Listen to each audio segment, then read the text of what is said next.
আসসালামু আলাইকুম। Hello viewers, সবাই কেমন আছেন? আলহামদুলিল্লাহ আমি অনেক ভালো আছি। আশা করছি আপনারাও অনেক ভালো আছেন। আবারও একটা নতুন রেসিপি নিয়ে আপনাদের মাঝে চলে আসলাম। আজ আমি আপনাদের মাঝে শেয়ার করব ঢাকাই চাপটি রেসিপি। অনেক সময় ফ্রিজ খুলে দেখা যায় এরকম অনেক মাংস আছে যেটা দিয়ে রান্না করলেও হবে না, আবার আবার তরকারি রান্না করাও কিন্তু মুশকিল হয়ে যায়। তো আজকে আমি এই কয়েক টুকরো মাংস দিয়ে আমি ঢাকাইয়ের চাপড়ি তৈরি করে দেখাবো। তো দেখুন বন্ধুরা, এখানে আমি মাংসগুলোকে সব নিয়ে নিয়েছি এবং একটি শিল পাটার সাহায্যে এইগুলোকে আমি থেতো করে নিচ্ছি। এভাবে আমি প্রত্যেকটা মাংসকে এইভাবেই প্রেস করে করে মাংসগুলোকে আমি থেতো করে নিব। ঢাকায় নামি দামি রেস্তোরাঁ বা হোটেলের স্টাইলে ঢাকাই চাপটি শেয়ার করে দেখাবো। এর জন্য বাড়তি কোনো মশলার প্রয়োজন পড়বে না, ঘরোয়া মশলা দিয়ে আজকে আমি আপনাদের মাঝে তৈরি করে দেখাবো। বাইরে থেকে কোনো মশলাই কিনে আনতে হবে না। এই রেসিপিটা এতটাই সুস্বাদু এবং এতটাই মজাদার লাগবে খেতে। তো দেখুন বন্ধুরা, এই বিফ চাপটা বানানোর জন্য আমি এভাবে মাংসগুলোকে পাটায় এভাবে আমি একটু ছেঁচে নিচ্ছি। আপনারা চাইলে এখানে মাংসগুলোকে কমিয়ে বাড়িয়েও নিতে পারেন। তো কয়েক টুকরো মাংস ছিল, তাই আমি ভাবলাম বিকালের নাস্তাটা তৈরি করে নিই আর আপনাদের মাঝেও এই মজার রেসিপিটা শেয়ার করে দেখাই। তো দেখুন বন্ধুরা, প্রত্যেকটা মাংস আমি এভাবেই ছেঁচে নিয়েছি। এখন আমি গুঁড়ো মশলা অ্যাড করে দিচ্ছি। এখানে আমি 1 চা চামচ পরিমাণ হলুদের গুঁড়া, 1 চা চামচ পরিমাণ মরিচের গুঁড়া এবং এখানে আমি 1 চা চামচ পরিমাণ গরম মশলা গুঁড়া অ্যাড করে দিয়েছি। এখানে এবার আমি 1 টেবিল চামচ পরিমাণ পেঁয়াজ বাটা, 1 টেবিল চামচ পরিমাণ আদা বাটা এবং 1 টেবিল চামচ পরিমাণ রসুন বাটা অ্যাড করে দিয়েছি। এখানে এবার আমি 1 টেবিল চামচ পরিমাণ সরিষার তেল অ্যাড করে দিচ্ছি। মাংসটাকে নরম করতে এখানে আমি 1 টেবিল চামচ পরিমাণ সাদা ভিনেগার অ্যাড করে দিলাম। ভিনেগারটা দেওয়ার জন্য মাংসটা কিন্তু খুব সুন্দর পরিমাণ সফট হবে। এখানে এবার আমি 1 টেবিল চামচ পরিমাণ সয়া সস অ্যাড করে দিয়েছি এবং এখানে আমি হাফ চা চামচ পরিমাণ লবণ, 1 টেবিল চামচ পরিমাণ টমেটো সস অ্যাড করে দিয়েছি এবং এখানে আমি 1 টেবিল চামচ পরিমাণ টক দই অ্যাড করে দিয়েছিলাম, যেটা আমার স্কিপ হয়ে গিয়েছে।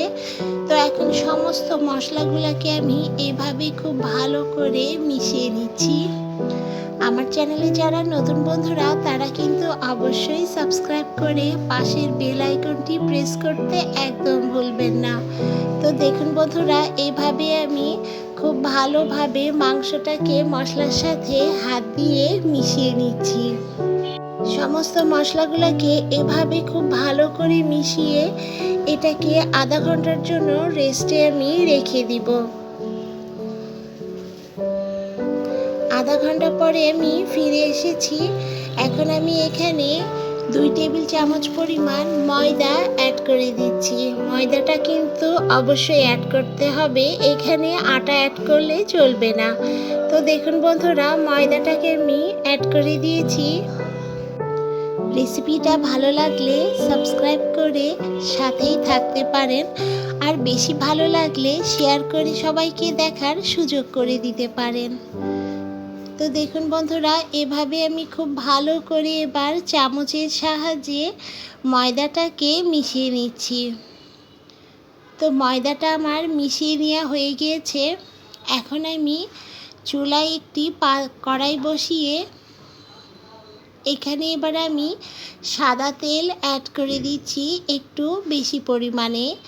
সাদা তেলটা একটু গরম হয়ে আসলে এখানে বন্ধুরা আগে থেকে আমি 4টে পেঁয়াজ আমি কুচি কুচি করে কেটে রেখেছিলাম, সেটাকে আমি এবার একটু লাল লাল করে ভেজে নিব। তো পেঁয়াজটা আমার যখন ভেজে নেওয়া হয়ে গিয়েছে, এখন আমি একটি পাত্রে পেঁয়াজটাকে তুলে নিচ্ছি।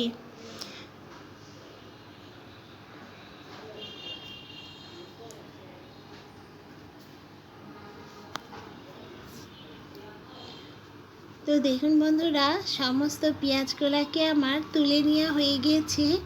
এখন আমি একই তেলে মাংসগুলোকে দিয়ে দিচ্ছি। চুলার আঁচ কিন্তু একদম মিডিয়াম টু লো হিটে রাখতে হবে, তা না হলে কিন্তু খুব দ্রুত কালার চলে আসবে এবং এই চাপটা কিন্তু সিদ্ধ হবে না।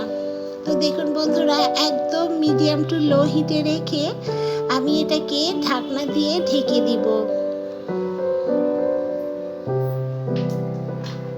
এই চাপটা কিন্তু ঢাকনা দিয়ে ঢেকে সিদ্ধ করে নিতে হবে। এখানে কিন্তু আলাদা কোনো পানি অ্যাড করার দরকার নেই। এই মাংস থেকে যে পানিটাই ছাড়বে সেটাতেই কিন্তু এই চাপটা সিদ্ধ হয়ে যাবে। তো দেখুন বন্ধুরা, এইভাবে আমি ঢাকনাটা তুলে একটু একটু করে আমি এইগুলাকে উল্টিয়ে পাল্টিয়ে দিয়েছিলাম, আবার ঢাকনা দিয়ে ঢেকে দিচ্ছি। আমি মাঝে মাঝে এইভাবেই চাপগুলাকে উল্টিয়ে এভাবে ভেজে নিয়েছি। তো দেখুন বন্ধুরা,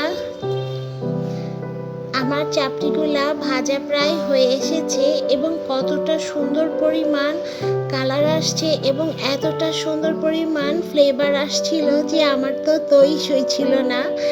এবং এখানে আমি একটু শসা দিয়ে এটাকে আপনাদের মাঝে সার্ভ করে দেখাচ্ছি এবং আমার পরিবারের মানুষ তো তার আগেই অনেকটা পরিমাণ খেয়ে ফেলছে। তো দেখুন বন্ধুরা, এভাবেই আমি আপনাদের মাঝে পরিবেশন করে দেখালাম। বাইরে ক্রিস্পি এবং ভিতরটা এতটা পরিমাণ জুসি আর সুস্বাদু, কি বলবো। তো রেসিপিটা ভালো লাগলে অবশ্যই লাইক কমেন্ট শেয়ার করে সাথেই থাকবেন। তো আজকের মতো এই পর্যায়ে আল্লাহ হাফেজ।